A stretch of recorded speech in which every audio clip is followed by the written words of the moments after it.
Okay, back to do some more work. I had another already pre-mixed container of purple.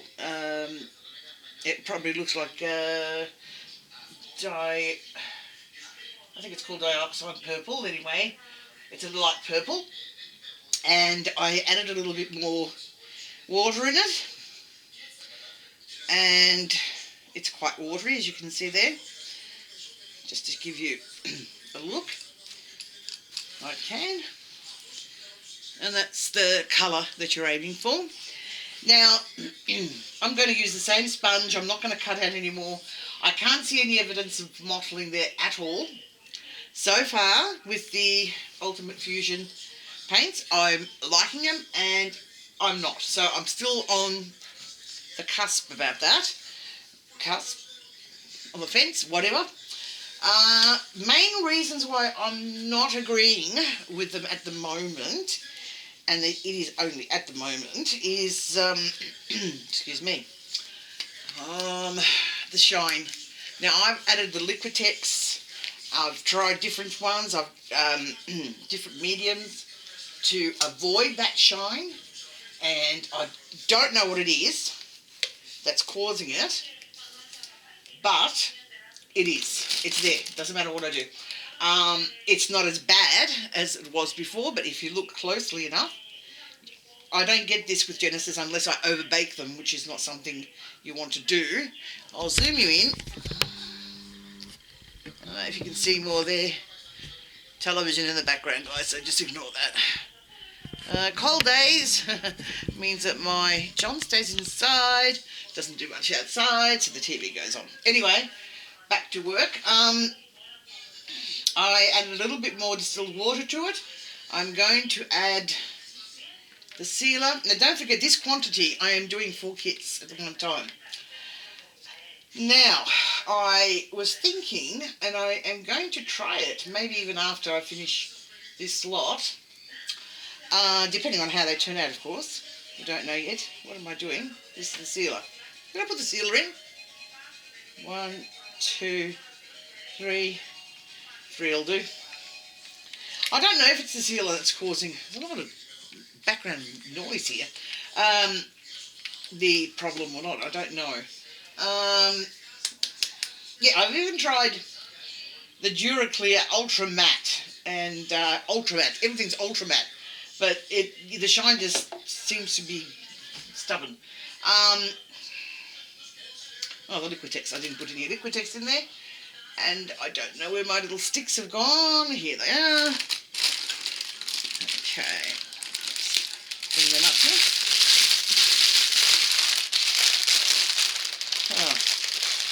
So what I'm going to try next, depending on how these ones work out, I shouldn't really be talking over the crackling of the paper, but anyway, is, and it's going to sound strange, my Genesis paints, and I'm not going to heat set them. Now, I better start talking after I put the paper back down.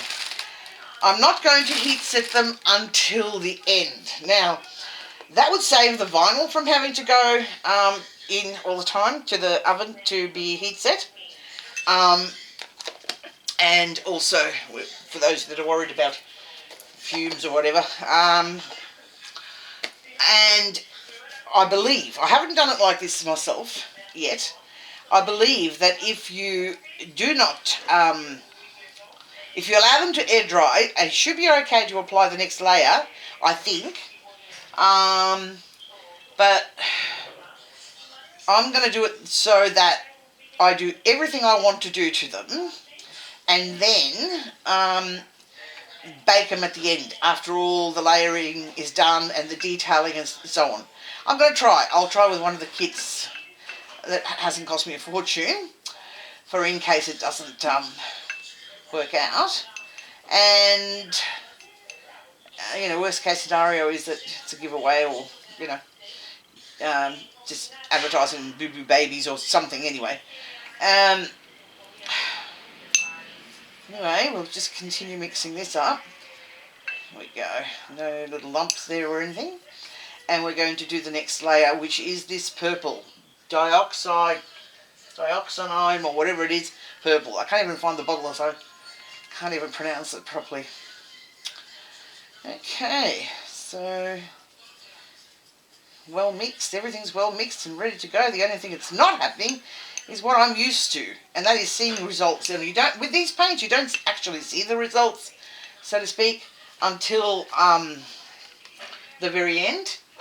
So, okay, we'll just take this little leg and we'll do exactly the same, but as you can see, I can't see any mottling at all, not even a little bit. Now, I've chosen to go with purple. Oh, after the three primary colours, which was the red, the yellow and the blue, whatever colours you choose to do your kit in depends on what colour you're aiming for the finished baby to be. So, if you wanted a baby with an olive skin complexion, then you would obviously use colours that are going to be leaning towards making the olive colour. Not profound, but yeah, that way, olive, anyway. If you were to make a fair baby, or strawberry and cream, or peaches and cream, whatever, it just then depends what colours you will use to accomplish that. And the best way to do it is obviously aim for light colours if those is what you want, and yeah, just whatever you think. Everyone develops their own technique over time, and you will too. It's just a matter of trial and error.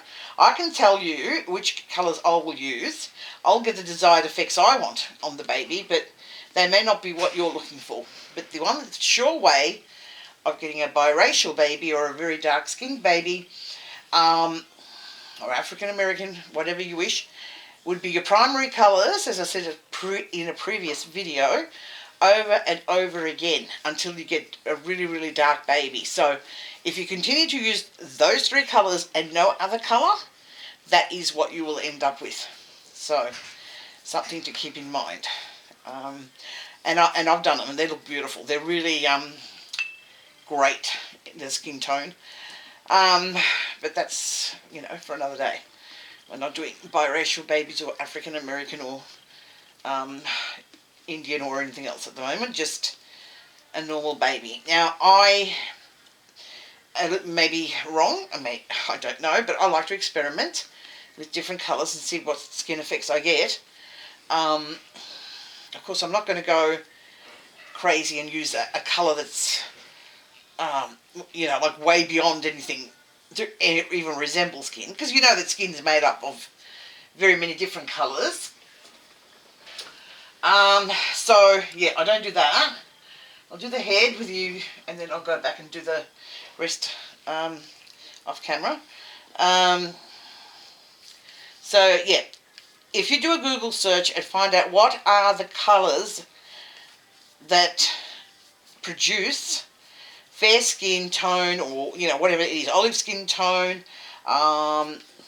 whatever skin tone it is that you're looking for on your baby, and Google that, they will give you the colours that you could use.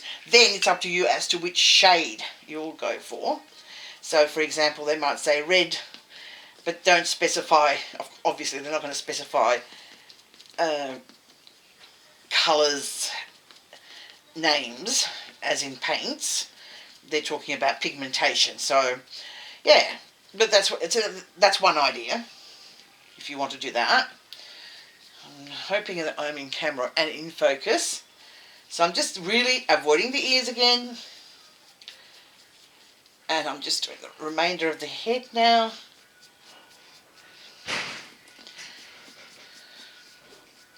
Just a very, very light purple. It's nothing too crazy. Just like that. Just all over. And the neck. Don't forget the neck. Oh, purple can go on the lips as well, because that's another colour that goes into making up the lip colour. And that's not just for little babies either, by the way. The same colour is for adults. So lips aren't just one colour. There's a number of different colours. And we do this in layers, obviously. Allowing them to dry between layers, that goes into making the skin color, the lip colour and skin colour, or whatever colour.